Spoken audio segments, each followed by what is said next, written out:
everyone. Today we are talking about the difference between spontaneous desire, where you just wake up and feel like having sex one day, or responsive desire, where you might not feel like it initially, but then if you start putting yourself in a sexual situation, your body kind of follows along and then you get into it.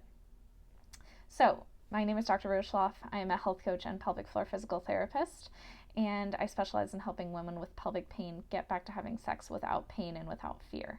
So many of the women that I work with struggle with lower libido after a bout of pain. That makes sense, right? A sex therapist that I work with always uses this example. If somebody punched you in the face every time you ate ice cream, would you really still want ice cream? No.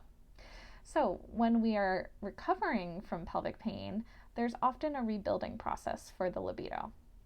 So understanding that there's not one way to have desire is really, really important. So spontaneous desire is not as common in women, that feeling where you just feel like having sex out of the blue. And it's especially not as common in women who are in long-term relationships. So let's talk about responsive desire. It's sometimes I describe this as like when you don't really feel like going to the gym, but you know you're going to like the gym once you're there. You know you're going to feel good and be glad that you went. And so you just put on your shoes and then it gets easier.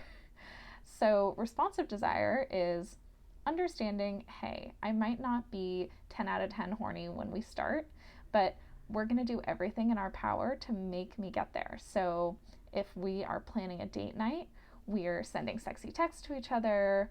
We're making sure that any of the things that might turn me off, like a messy kitchen, a messy house, are taken care of. We're being really nice to each other. We might spend a lot of time kissing and allowing me to get into the mood before we start our sexual activity. This is really important. And understand that if you don't really have much spontaneous desire, but you have responsive desire, that's totally fine and that's totally normal. And understanding that this is the way that most women in long-term relationships work is really powerful, because you can stop chasing that spontaneous desire and work with your body instead of against it.